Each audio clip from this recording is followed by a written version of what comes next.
Have you ever felt an invisible pull towards your phone? A subtle, almost unconscious urge to check for something, anything new? It's a feeling many dismiss as habit, but I assure you, it's far more insidious. For 15 years, I dedicated my life to analyzing criminal behavior for the FBI, to understanding the intricate dance of human motivation and deception. What I uncovered about the design of social media platforms, the very mechanisms that keep you scrolling, will not just shock you, it will reveal a profound truth about how your attention is being meticulously engineered. Consider this: the average person checks their phone a staggering 96 times a day. Think about that.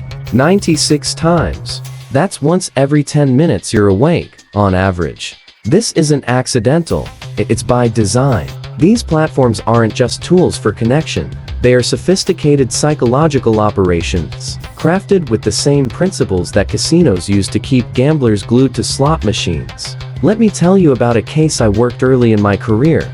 A con artist who preyed on people's need for validation. He'd send out vague, tantalizing messages, just enough to pique interest, then disappear for a while, only to reappear with a small, seemingly random win for one of his marks. It created an insatiable hunger, a constant checking for the next crumb. That's the dopamine hit cycle in action. When you get a new like, a new comment, a new notification, your brain releases dopamine, a neurotransmitter associated with pleasure and reward. It's a powerful chemical, and our brains are hardwired to seek it out. Social media leverages this primal wiring. It's not about the content itself, not entirely. It's about the anticipation, the uncertainty, the possibility of that next hit. Have you ever picked up your phone with no clear objective, only to find yourself lost in a feed minutes later? That's the cycle at work, a subtle, yet potent, form of behavioral conditioning. The science is clear. Our brains respond to unpredictable rewards with heightened engagement. It's why a slot machine is more addictive than a vending machine. You know what you'll get from a vending machine every time. The slot machine? That's the mystery, the variable reward. Now, let's peel back another layer of this digital interrogation. The core principle at play here is what we in the FBI called the variable reward schedule. Imagine a suspect in an interrogation room. You don't give them all the information at once, do you?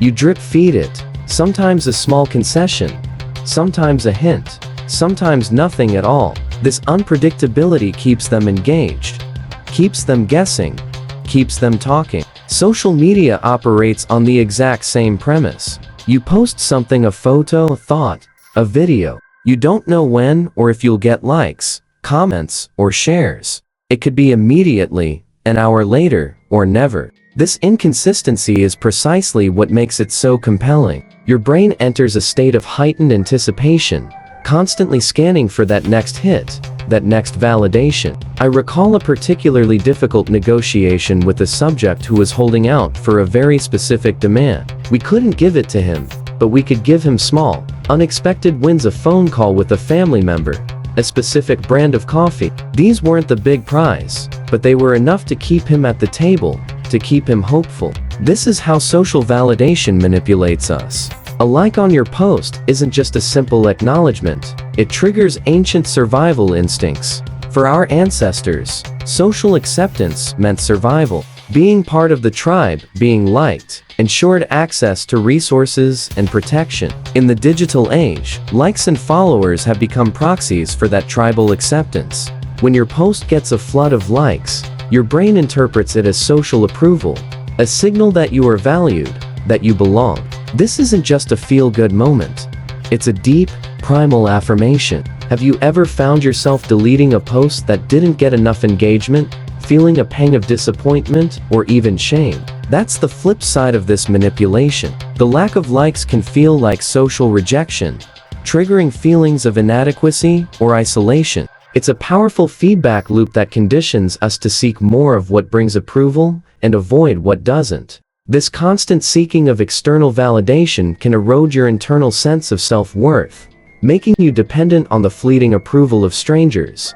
It's a subtle shift, but over time, it can fundamentally alter your self-perception. And then there's the insidious engineering of the fear of missing out, or FOMO. In hostage negotiations, we often used scarcity psychology. When resources were limited, when time was running out, the perceived value of what was available skyrocketed. Social media platforms masterfully employ this. Limited time offer. See what your friends are doing. You're missing out on this trend. These aren't just catchy phrases. They are psychological triggers. They tap into our innate fear of being excluded, of being left behind. You see friends at an event you weren't invited to, or a trending topic you're not caught up on, and suddenly, you feel a compulsion to engage, to participate, to ensure you're not on the outside looking in. This isn't about genuine connection. It's about manufactured urgency. It's about creating an artificial sense of scarcity around information and experiences, compelling you to constantly check, to constantly consume, lest you fall behind. Do you ever feel overwhelmed by the sheer volume of content, yet simultaneously anxious that you're not seeing enough? That's FOMO in full effect, a relentless treadmill of consumption driven by engineered anxiety. So, how do we protect ourselves from these sophisticated psychological operations? The good news is, just as we developed counter-surveillance techniques in the FBI to detect and neutralize threats, you can apply similar principles to your digital life. It's about taking back control, about becoming the interrogator of your own attention, rather than the interrogated. It begins with awareness, with recognizing the subtle cues that these platforms are designed to exploit. Once you see the strings, it's much harder for them to pull you. Let me give you 3 specific behavioral changes, simple yet powerful, that can help you break the cycle. First, implement what I call the digital disconnect drill. This isn't about quitting social media entirely, unless that's your choice. It's about creating deliberate, scheduled periods of disconnection. Start small, 1 hour a day, then 2, then a full morning or evening. During this time, your phone is on silent, out of reach, and you engage with the real world. A book, a conversation, a walk.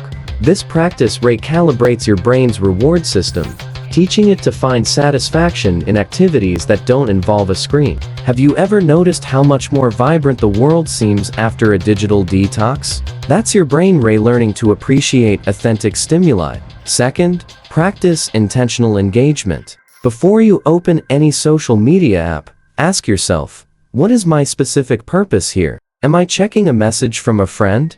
Looking up a specific piece of information? Or am I just mindlessly scrolling? If it's the latter, close the app immediately. This simple question forces you to be present and purposeful, disrupting the automatic, dopamine-driven habit loop. It's like entering an interrogation with a clear objective. You don't just walk in and start talking aimlessly. You have a target, and you stick to it. This also means being ruthless with your feed. Unfollow accounts that don't genuinely add value or that trigger negative emotions. Your digital environment should serve you, the other way around. Third, embrace delayed gratification for validation. When you post something, resist the urge to immediately check for likes or comments. Post it, then put your phone down for at least 30 minutes, or even an hour. This breaks the immediate reward-seeking behavior. It teaches your brain that your self-worth isn't tied to instant external approval. It's a powerful exercise in self-control and self-affirmation. Remember, true validation comes from within, from your own values and actions, not from a fluctuating number on a screen. These aren't just theoretical concepts, they are practical strategies, born from understanding how human psychology responds to pressure and reward. By applying these FBI counter-surveillance techniques to your social media habits, you can reclaim your attention, protect your peace of mind, and ensure that you are the master of your own digital destiny. If you found these insights valuable, and you want to uncover more FBI psychology secrets, more ways to detect manipulation in your everyday life, then make sure to subscribe to this channel. And for a deeper dive into specific manipulation detection videos, check out the links in the description below. Stay vigilant, stay informed, and stay in control.